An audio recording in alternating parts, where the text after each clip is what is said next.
Buenas noches todos. Este es su espacio de la comunidad de data más grande y más chévere de todas. Pues les saluda su servidor, Christopher Soto. Hoy continuamos con el grupo de estudio de Power BI, como debe ser, del libro Supercharge Power BI de Matt Allington.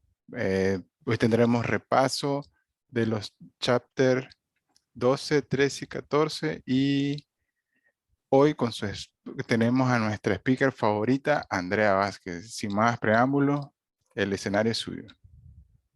Bueno, muchísimas gracias. Vamos entonces a comenzar. Hoy no nos vamos a demorar tanto y vamos a intentar de que las clases sean como más cortas. Todos ya tienen abierto el Drive. En el Drive vamos a encontrar el libro. Creo que teníamos una versión anterior que no era la que estábamos usando en las otras clases. Entonces, bueno, ya lo volvimos a subir. Estamos utilizando la tercera edición. También solamente le subí el archivo de Excel que vamos a utilizar, que es el de 2020. Y también vamos a encontrar de ahora en adelante todos los tableros. Va a ser el mismo tablero con diferentes hojas de las prácticas que se van a ir realizando. Recuerden que si tienen preguntas, no hay ningún problema, levantan la manito o hablan o escriben por el chat.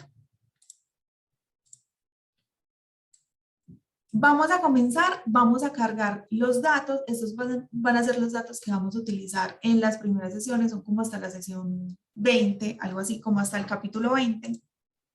Y solamente vamos a utilizar 5 tablas. De ahí tenemos una tabla de calendario, una tabla con los clientes, una con productos, una con territorios y otra con ventas. Entonces, lo primero que vamos a hacer obviamente es obtener datos. Podemos elegir si libro de Excel o si vamos a obtener datos si son diferentes y tenemos muchísimas opciones. Algo importante para que nunca se les olvide y es a la hora de ustedes cargar datos, sin importar cómo los vayan a cargar, si es por medio de una base de datos, un SQL, lo primero que vamos a hacer y que les recomiendo siempre hacer es ir a opciones y configuración, opciones, carga de datos y vamos a eliminar, detectar automáticamente nuevas relaciones cuando se carguen los datos. Esto que va a evitar que cuando ustedes carguen datos y vayan a generar las relaciones, no tengan las que ustedes hayan generado previamente y cada vez que carguen más datos se vayan generando automáticamente relaciones que no tienen nada que ver. Entonces, por ejemplo, el que hace, él toma 2 tablas diferentes. Tengo una tabla de territorios y otra de productos y cada uno tiene un ID, pero el hecho de que se llame ID no significa que se unan o que tengan información que se pueda, digamos, que equiparar o que vaya a ser la clave primaria. Para evitar esto y que no se genere como esa relación, entonces vamos a eliminar o vamos a pues deschulear ese punto.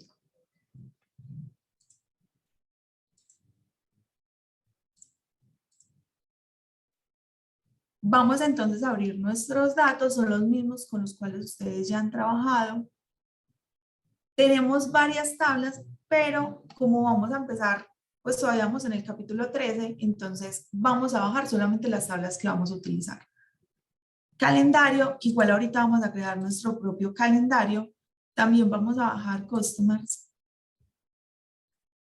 Aquí, ¿qué podemos ver? Podemos ver qué información nos va a traer la tabla. Desde acá no la podemos modificar, para eso le tenemos que dar clic en transformar datos, que ahorita lo vamos a hacer. También vamos a bajar productos, ventas y territorio. Hoy estamos haciendo este repasito porque la clase pasada había mucha gente nueva y sobre todo mucha gente perdidita.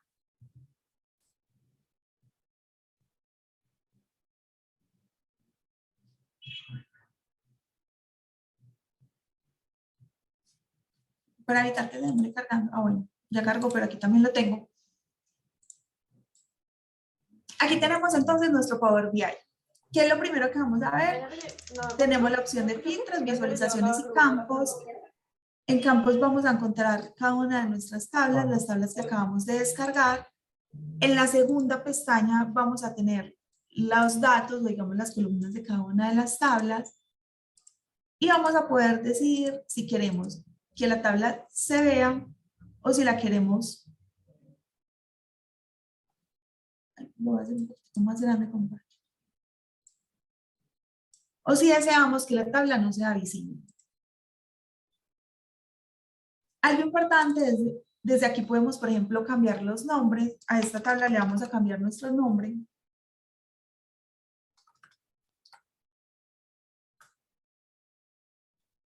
Ahora se va a llamar territorio, le podemos colocar los nombres que queramos. Algo importante es que recordemos que los nombres de las tablas normalmente no deben de tener espacios. Si necesitamos colocar dos nombres, como por ejemplo, clientes, tienda 1. No escribir clientes, espacio tienda, espacio 1, sino que podemos ya sea colocarlo unido o colocar slash, bueno, rayita abajo o rayita, como lo deseemos colocar, de forma de que las tablas no vayamos luego a tener problemas. Bueno, sobre todo si vamos a utilizar, por ejemplo, SQL o vamos a utilizar otros formatos, o si lo vamos a unir con Python. Y por último vamos a encontrar el tema de relaciones. ¿Qué vamos a encontrar en relaciones? Cómo nuestras tablas tienen las claves o las llaves primarias y las llaves secundarias, o foreign key. Desde aquí, ¿qué podemos ver? Aparte de que podemos ver nuestras tablas, también podemos ver información sobre ellas, el nombre. Desde aquí también lo podemos modificar, podemos escribir una descripción, si tenemos algún sinónimo, etiquetas de fila, cuál es mi columna clave, si está oculta y si es una tabla destacada.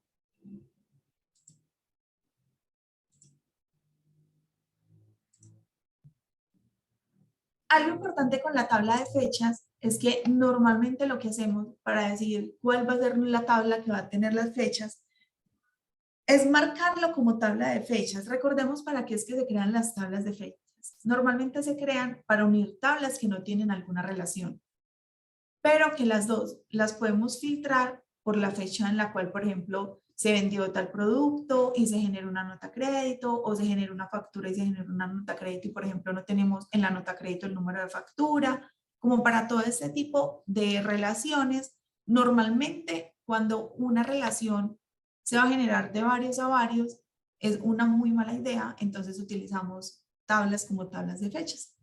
Vamos a marcar como tabla de fecha. Vamos a seleccionar una columna, en mi caso voy a seleccionar la columna date. Siempre deben de seleccionar la fecha que esté completa, como ven, ni siquiera tienes como la oportunidad de seleccionar otro, pues como otra columna. Y ya tenemos entonces nuestra tabla. En el libro se generan unas relaciones. Les voy a mandar la fotico de cómo son las relaciones por el Telegram.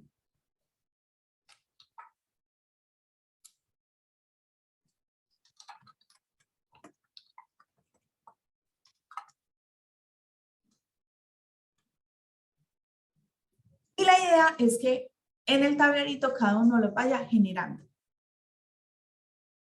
Recordemos entonces las formas más comunes de generar, pues, o de formatos para las relaciones. Tenemos el formato estrella, donde tenemos una tabla principal y tenemos otras tablas secundarias. Ese es el que vamos a formar el día de hoy. La primera relación que tenemos en el cuadrito que les envié, no sé si todos lo pueden ver, sino aquí lo vamos a ver también.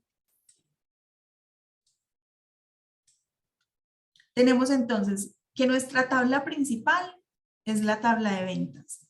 Y vamos a tener tres tablas, que son la tabla de productos, la tabla de clientes, la tabla de territorios, y se van a unir por medio de unas llaves primarias que se van a llamar igual. Esto no siempre va a pasar, digamos que en el ejemplo pues tenemos que se llaman idéntico, pero normalmente eso no se da. Vamos entonces a generar nuestras relaciones. Bueno, sí. La primera relación que vamos a generar es la de calendario. Tenemos una fecha y como vemos en Sales, también tenemos una fecha.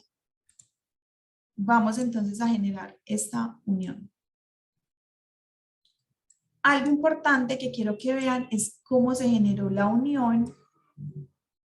Si le damos clic en propiedades, entonces vamos a encontrar que la cardinalidad es varios a 1. Nuestra tabla de calendar no tiene ninguna fecha repetida, 6 sí la tiene, por eso se genera varios a 1. Y la dirección de filtro cruzado la tenemos como única. Vamos a hacer el cambio. Y como podemos ver, nuestra flecha a la hora de realizar filtros no solamente va a ser de calendar a 6, sino ya también de 6 a calendar. De pronto alguien tiene preguntas, está perdido.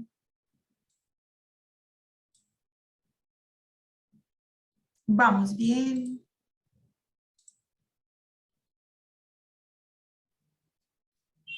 Luego vamos a hacer nuestra unión con productos y ventas.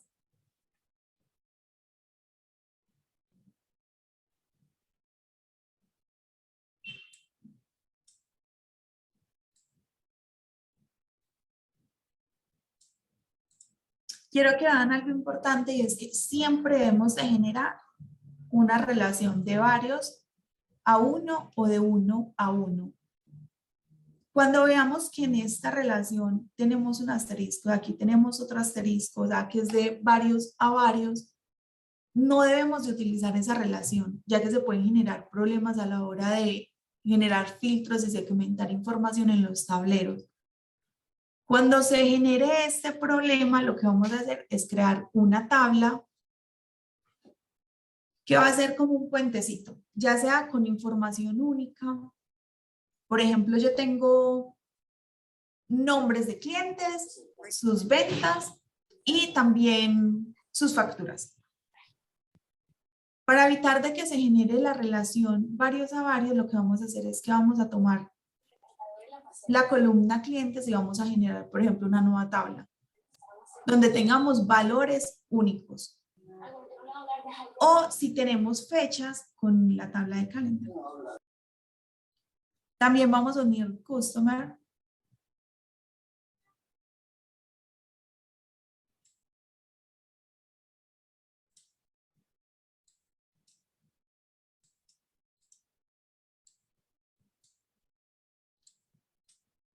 Y por último,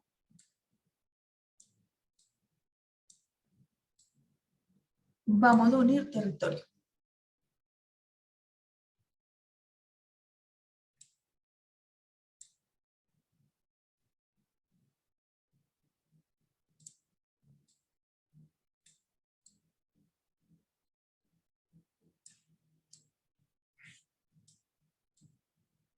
Listo, como pueden ver, entonces, ¿qué tipo de forma creamos? Uno de los más comunes, pero que son menos aplicables en la vida real, que es el formato estrella, la forma estrella.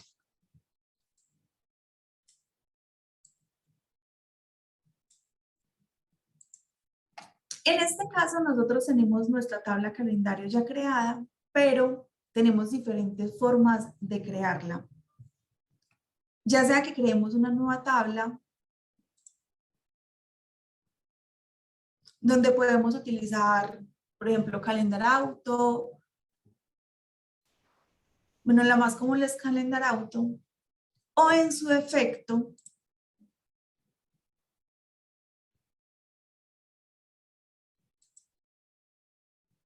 vamos a crear desde transformar datos nuestra propia tabla calendario.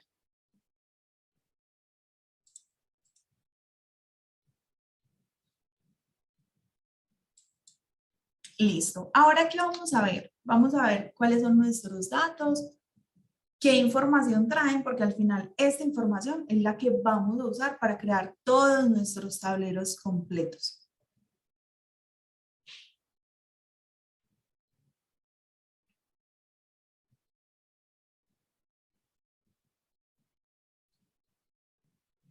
Tenemos entonces nuestra tabla calendario.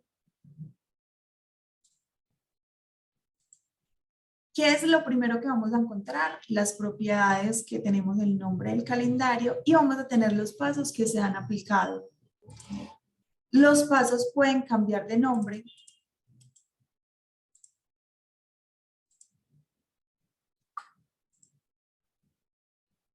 Tratemos de que siempre que generemos pasos, cambiemos el nombre de a un nombre que sea fácil para entender si la persona que está viendo, digamos, la tabla o que está trabajando con Power Query no fue la misma persona que realizó todos los pasos, entonces que no quede pasos como paso 1, 2, 3 o no sé, filtro 1, filtro 2, filtro 3, pues porque realmente digamos que no es fácil para otras personas comprender esa información o qué hace cada paso. Algunos pasos, si le damos clic en como la estrellita, vamos a ver cómo se generó ese paso. Vamos, por ejemplo, a crear un paso.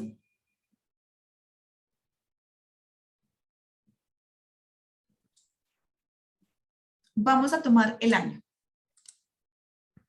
Vamos a encontrar varios años.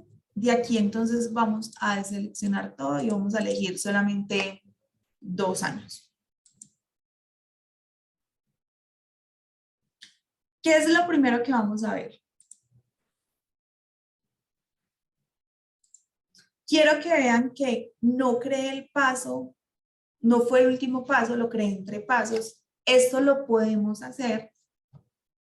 Tratemos de que los filtros siempre queden en la primera parte, o sea, los primeros pasos que realicemos, ya que esto hace que los pasos siguientes que no son ya de filtrar sean mucho más rápidos, ¿cierto? Porque igual ya no tiene tanta información para procesar. Esto es importante. Yo puedo mover los pasos si deseo.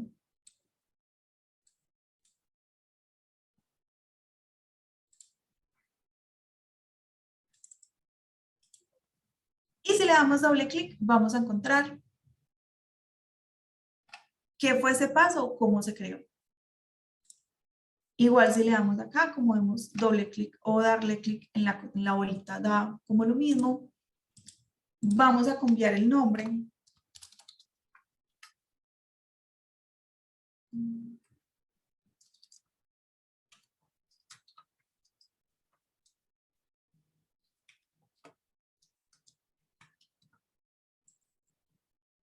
Nuestro año es igual a 2017-2016 o 2017-2018.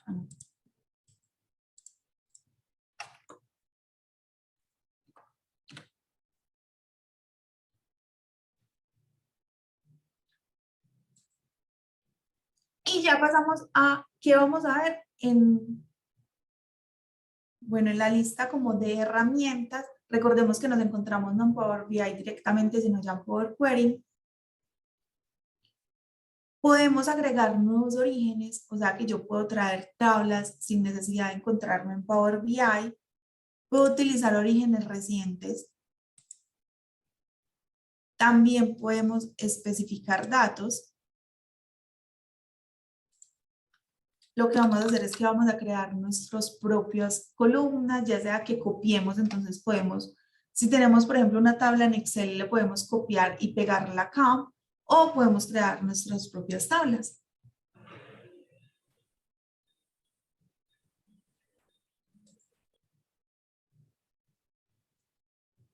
Bueno, sigamos todavía por acá. Podemos cambiar la configuración de los datos. ¿Esto qué significa? Si yo cambio el lugar donde se encuentre nuestro Excel o nuestro archivo o nuestros datos, se va a generar un problema y es que obviamente pues Power Query no, o Power BI no los va a poder encontrar, ¿cierto? Entonces no va a poder seguir trabajando sobre ellos. Cuando tengamos este problema, lo único que tenemos que hacer es entonces ir hacia configuración de origen de los datos y vamos a cambiar el origen. En este caso no lo necesito, pero si lo fuera a cambiar, esta es la forma de hacer. También vamos a tener administrar parámetros. Ese lo vamos a explicar como en el capítulo 20. Tenemos actualizar vista previa. cuando necesitamos actualizar los datos, podemos o actualizar la vista previa. Recordemos que cuando tenemos una cantidad muy grande de datos, Power Query solamente trae una porción de estos datos, o podemos actualizarlos todos. También tenemos propiedades. Recordemos que en propiedades vamos a encontrar la misma información que tenemos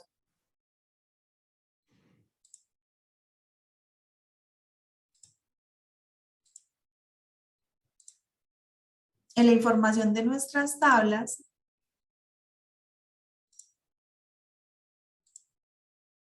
Y tenemos el editor avanzado. Eso es algo muy importante, lo vamos a utilizar muchísimo, y es crear pasos o modificar como todos los datos sin necesidad de ir creando paso por paso. ¿Qué vamos a ver en el editor avanzado? Tenemos un origen, de dónde vino mis datos.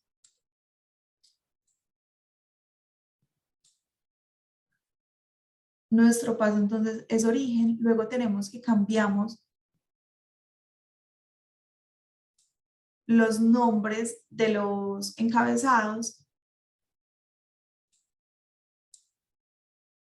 Luego cambiamos el tipo de datos, entonces tenemos que ID ahora es int64, date es tipo fecha, date number of week es también int64, que significa que es número.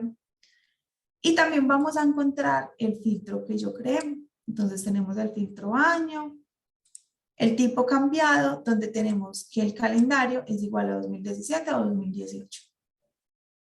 Y por último vamos a encontrar el último movimiento que le hicimos a la tabla. De pronto están perdidos por acá, han entendido todo.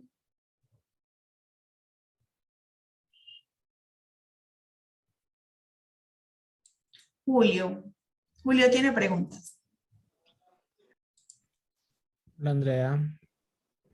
Hola, Julio. Andrea, a ver, bueno, son varias, pero bueno, voy a iniciar con una. Ahí tú estás cargando un origen de datos y le estás dando una ruta que es una ruta que está en un archivo que está en tu máquina local. Pero digamos que normalmente esto no sucede. Yo tengo, no sé, conectividad a una base de datos o tengo archivos que tengo, no sé, en un bucket y necesito ir a consultarlos.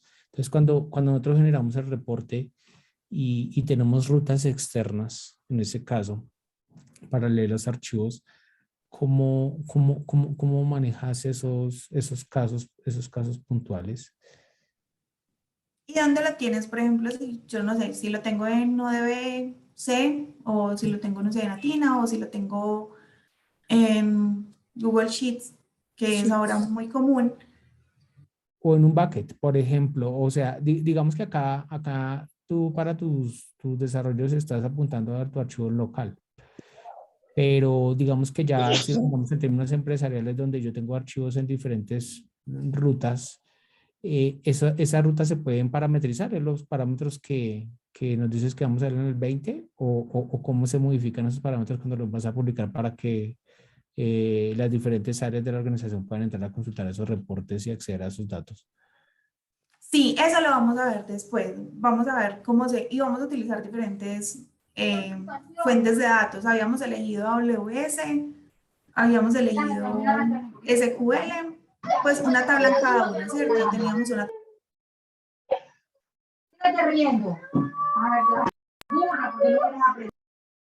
¿Me escuchan? ¿Me escuchan? O ya no. Sí, Andrea, te escuchamos. Bueno.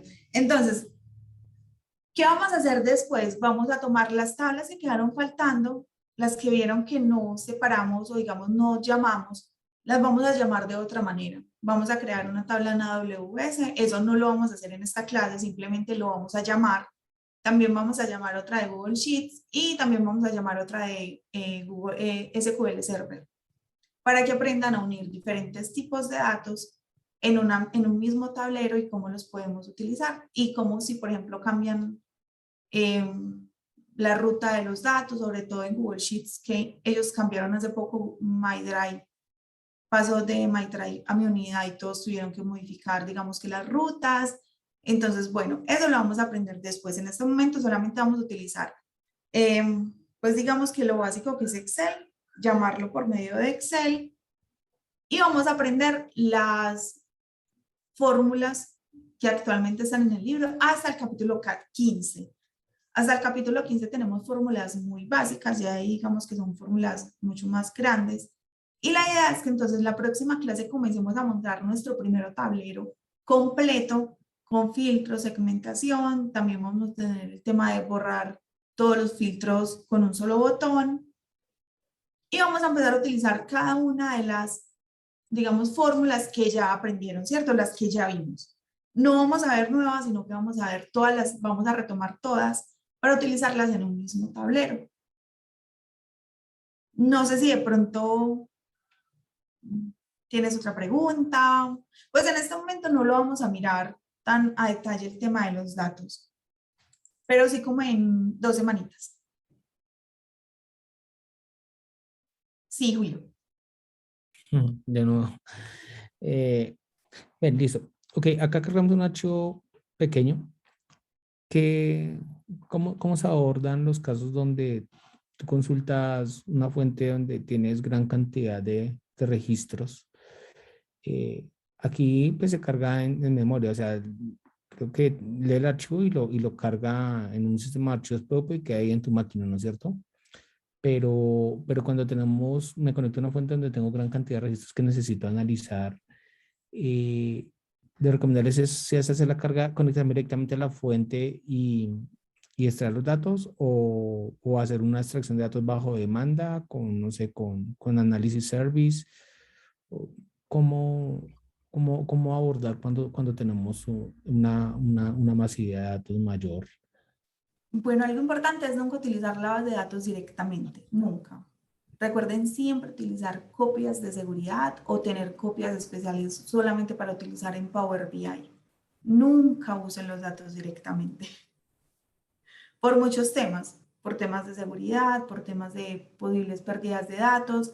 Entonces, lo primero que vamos a hacer es siempre tener una copia. Allí es donde vamos a tener los datos, ya sea que lo generen, no sé, en Athena, o si van a utilizar Google, pueden utilizar BigQuery y unirlo. Tienen como miles de opciones en las cuales tengamos, digamos que un respaldo, ¿cierto? Utilicemos ese respaldo para crear como todos nuestros tableros, para llamar las bases de datos. Otra cosa importante es que así tengamos mucha información. Recordemos que se pueden generar 2 problemas. La primera es que Power BI nunca los va a tomar todos. O sea, él lo que hace es que toma la cantidad máxima de filas que él puede tomar y ya. ¿Cuándo vamos a utilizar Power Query? ¿Cierto? Por eso es muy importante utilizar filtros desde Power Query y no desde Power BI. Si tú desde Power Query utilizas filtros, por ejemplo, si yo no voy a utilizar sino los datos de 2018, de 2019, 2020, porque es que tengo datos desde 1990 y esos no me interesan, desde el principio debemos de filtrarlos. Eso es algo muy importante. Si no los filtran y se los filtran en Power BI, ¿qué va a pasar? El tablero se les va a demorar muchísimo cargando. Porque ¿qué hace Power BI? Power BI lo que hace es que entonces toma todos esos datos ya organizados de Power Query, ya no solamente va a tomar la porción que podemos ver acá. Acá podemos ver pocos, pues porque obviamente la base de datos es pequeña. Pero si tienes una base de datos como la que uno normalmente maneja, que son 20 gigas, 50 gigas de datos, recordemos que él no va a tomar casi cantidad de datos. Pero a la hora de cargar el tablero como tal, se les va a demorar muchísimo, muchísimo. Entonces traten de nunca hacer eso. Si pueden hacerlo desde la fuente, mucho mejor. Si yo desde BigQuery, si yo decido, por ejemplo, utilizar los productos de Google, ¿cierto? La nube de Google, entonces vamos a utilizar BigQuery y sé que no voy a utilizar los datos sino de 2018, 2019, 2020. Desde BigQuery, generen esa capa y traigan solamente los datos que vayan a utilizar, si es posible. Si no es posible, entonces lo vamos a manejar desde Power Query. Pero traten desde la fuente siempre que puedan, limpiar primero los datos lo más que puedan y segundo, traer solamente los datos que vayamos a utilizar. Si no tienen esa opción, si ustedes trabajan, por ejemplo, ustedes saben que eso tiene un costo y no es posible, necesitan traerse toda la tabla completa, ya sea porque la van a usar, van a crear, por ejemplo, un tablero histórico, entonces pues necesitan todos los datos. Se les va a demorar mucho. Y muchas veces van a tener un problema que se llama desbordamiento de la pila, es cuando ya Power BI no puede más. Entonces, ¿qué pasa? Él simplemente trata de generar, digamos, no voy a filtrar, voy a hacer una agrupación. Y son muchísimos datos. Él lo va a intentar, no sé, por 10 minutos, no va a ser capaz y simplemente te va a colocar un letrero que dice se desbordó la pila, no podemos continuar.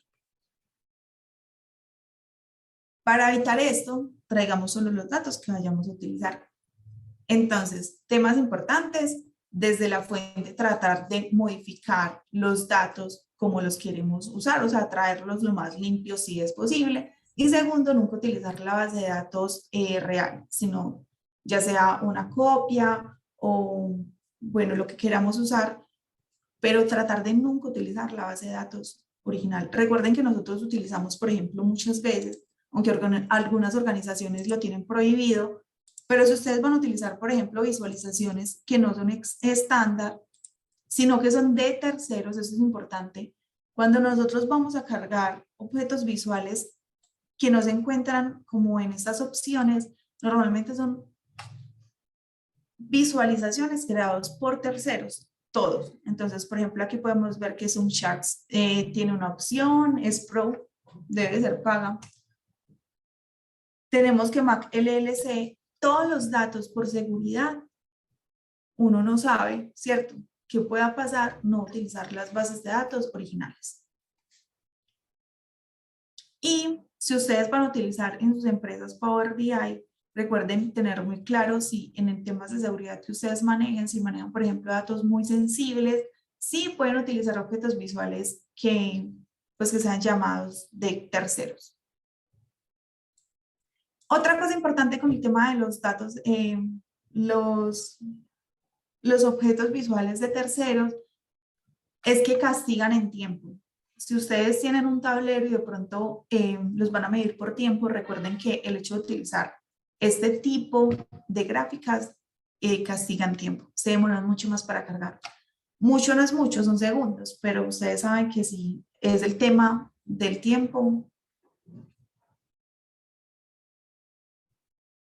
Bueno, hay una pregunta que dice cómo se hace para tener copias de bases de datos. Eso lo debes de hacer directamente pues en la fuente. Digamos que yo en AWS tengo copias de datos y si hay cambios en las BD no actualizan las copias o sí. Sí. Por ejemplo, tenemos dos clientes que nosotros tenemos, para ningún cliente nosotros llamamos directamente las bases de datos, ni siquiera en el grupo de investigación donde estoy, que hacemos, digamos, todo el tema de análisis de datos para compañías. Nosotros siempre hacemos copias de las bases de datos, ya sea en AWS o, no sé, en Google. Siempre he utilizado AWS, pero bueno. Y Azure también tienes la oportunidad. Me imagino que ustedes tienen montado una infraestructura, pues, o una arquitectura de datos. Allí vas a poder ver, o en la arquitectura deberían de tener la copia. Y la copia se actualiza directamente de la base de datos. Entonces tú puedes elegir. Por ejemplo, nosotros tenemos bases de datos que utilizamos en Power BI, que son copias, y se actualizan 3 veces al día. Porque los tableros no los necesitan ver en tiempo real, digamos que es para el tema administrativo, entonces pues la que va a revisar cartera no la va a revisar 10.000 veces al día, sino que lo revisará una vez al día. Entonces lo que hacemos es que se actualice solo 3 veces. Algo importante es que si ustedes van a utilizar diferentes datos, por ejemplo, yo tomo datos, no sé si allí existe Alegra, o de pronto otro. ¿Qué sistemas de contabilidad existen en Perú? No estoy muy segura, no sé si Alegra está. Creo que Alegra sí está. uno normalmente lo que hace es que Power BI necesitamos, bueno, SAP.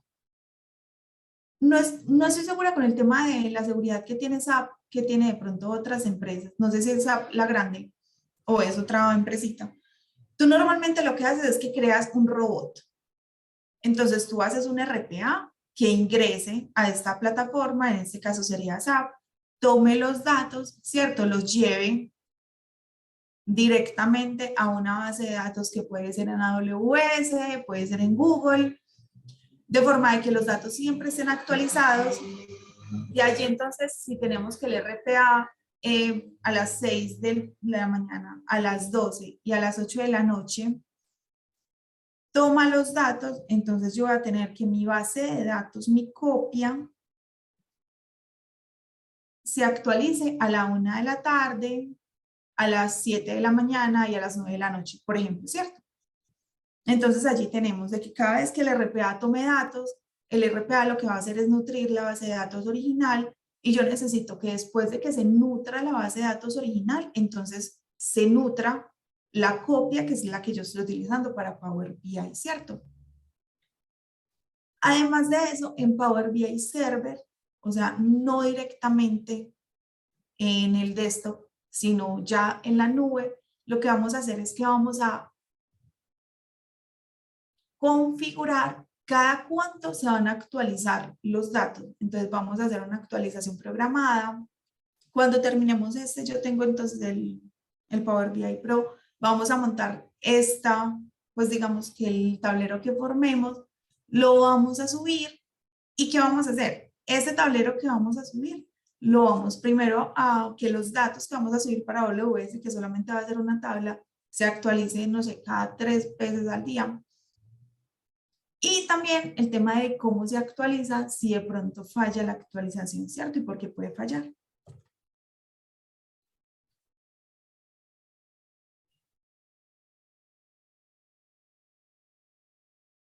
Bueno, continuemos. No sé si de pronto tienen otra pregunta.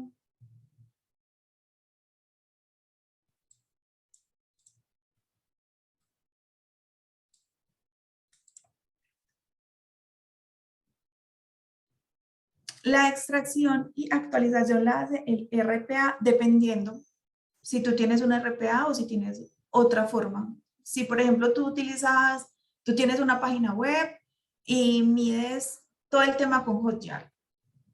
Hotjar ya directamente toma los datos, ¿cierto? Y te los coloca en la base de datos que tú desees. O digamos que tenemos una API directa, también por medio de APIs. ¿Qué pasa? Que no, por ejemplo, si es un desarrollo mío, ¿cierto? Si la plataforma es mía, tengo una plataforma de e-commerce que se une a la plataforma SAP de contabilidad. Normalmente, pues uno no va a generar un desarrollo para unirlo. Normalmente lo que hacemos es utilizar un RPA. Si lo tenemos, pues vamos a utilizar una API, ya eso es más como decisión como de cada persona, ¿cierto? Pero por el momento, pues yo utilizo mucho RPAs, muchísimo, pero también utilizo APIs, también utilizo diferentes mecanismos. Hotjar, por ejemplo, para algunos clientes es directo, entonces también está bien. Y depende de la base de datos o la nube que estés usando y qué tipo de desarrollos tiene. La otra es qué opinas sobre el uso de análisis service para hacer limpieza de datos y no en Power BI.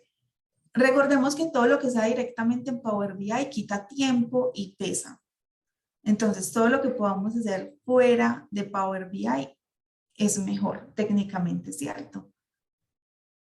Si yo necesito medir cuánto pesa mi tablero y cuánto se demora, si tú trabajas, por ejemplo, en consultorías, esto es muy común que te midan tu trabajo normalmente por el tiempo que se demora cargando un tablero, o por lo menos pues en los sitios donde he estado. Todo lo que te evite tiempo va a ser muy bueno. Entonces ya es decisión realmente. Si sabes manejar bien Analysis Service o si no lo sabes manejar, puedes utilizar Power BI. El tamaño de las bases de datos, por ejemplo, la base de datos que tenemos acá es súper pequeña, entonces no vale la pena. Pero si ya tienes una base de datos gigante, tendríamos que ver qué opciones es mejor. Igualmente, si utilizan nubes, es mucho mejor que lo hagan desde la nube. La limpieza de los datos, por ejemplo, si utilizan BigQuery. A mí me gusta mucho BigQuery porque puedes generar capas, puedes traer esas capas ya creadas, ¿cierto? En diferentes tablas. Entonces, bueno, es una muy buena opción. No sé si de pronto tienen otra pregunta. No sé si todos saben qué es un RPA o alguno se perdió.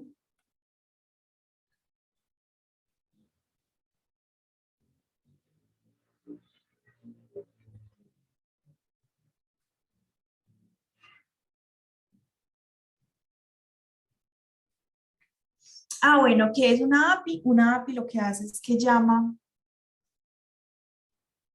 Bueno, un RPA les voy a mostrar como el más famoso que existe, pues por lo menos el que más se usa.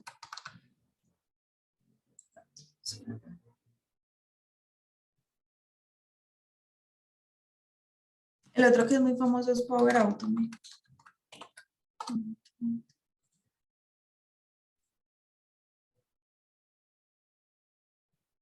Listo, esos son como los dos que más he visto que usen. UPath y Power Automate y N cantidad de RPAs que existen, que lo que hace es que hace tareas repetitivas. Entonces, tú vas a bajar tu RPA y le vas a enseñar qué es lo que tú debes de hacer. Por ejemplo, yo necesito que mi RPA entre siempre a mi Google Drive, entre a biblioteca, entre a esta carpeta o a cualquier carpeta y me descarguen todos estos archivos. Y necesito que me lo haga 3 veces al día. Si yo no tuviera el RPA, yo tendría que hacer eso. Tendría que entrar a Google Drive, tendría que escoger la carpeta, empezar a descargar cada uno, gastar tiempo. Zapier califica como RPA, creo que califica más como automatización de procesos. Recordemos que RPA es diferente a automatización de procesos. Y si no estoy mal, Zapier es...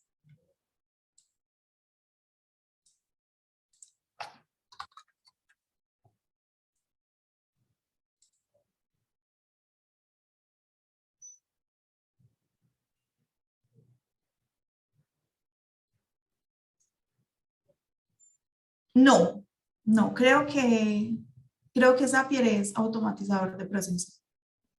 Una cosa es automatizar procesos y otra muy diferente es un RPA.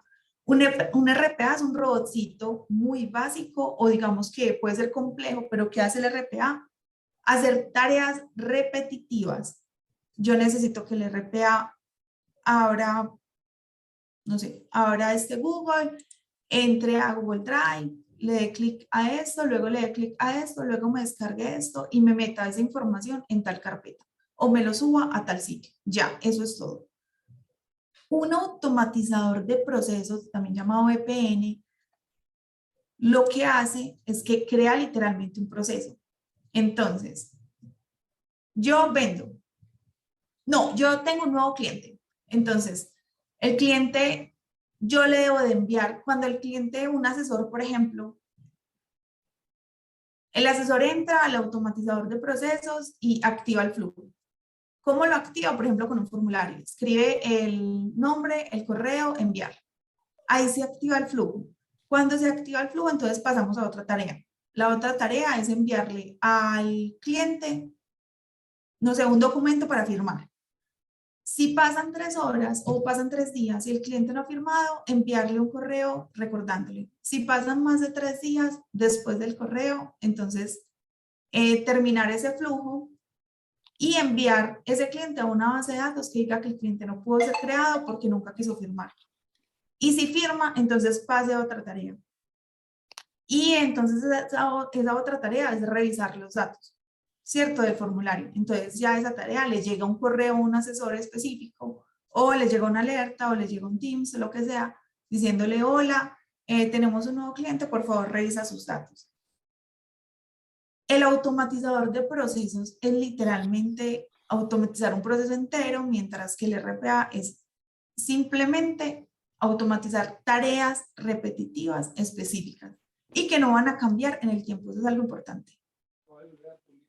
A mi RPA yo le enseño qué debe de hacer, debe entrar a esto, entonces lo que hace es que toma capturas de la pantalla o hace como tipos videos. Por ejemplo, si a él le mueven el botón de sitio, el RPA ya no es capaz de hacer nada, porque el RPA lo único que hace es casi que medir los espacios y sabe dónde le debe dar clic y eso es todo lo que va a hacer, ¿cierto?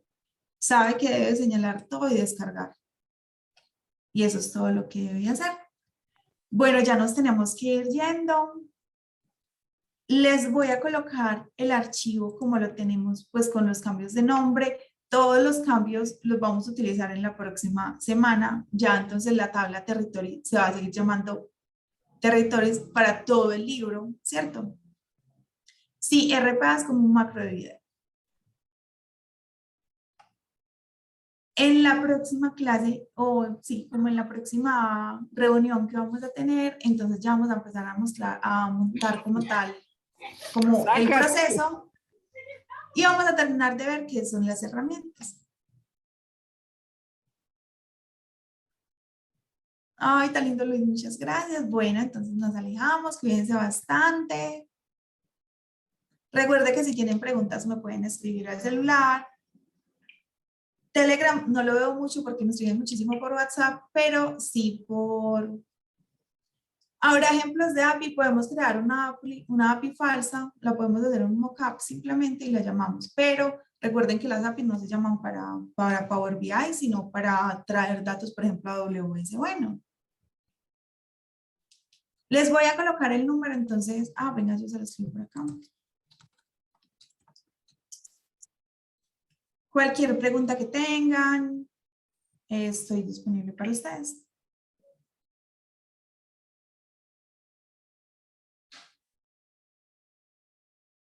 Cuídense entonces bastante. Y nos vemos el otro miércoles. Y descárguenlo. La idea es que vayan también haciéndolo como para que también aprendan y como ya aprendan cómo hacer cositas diferentes.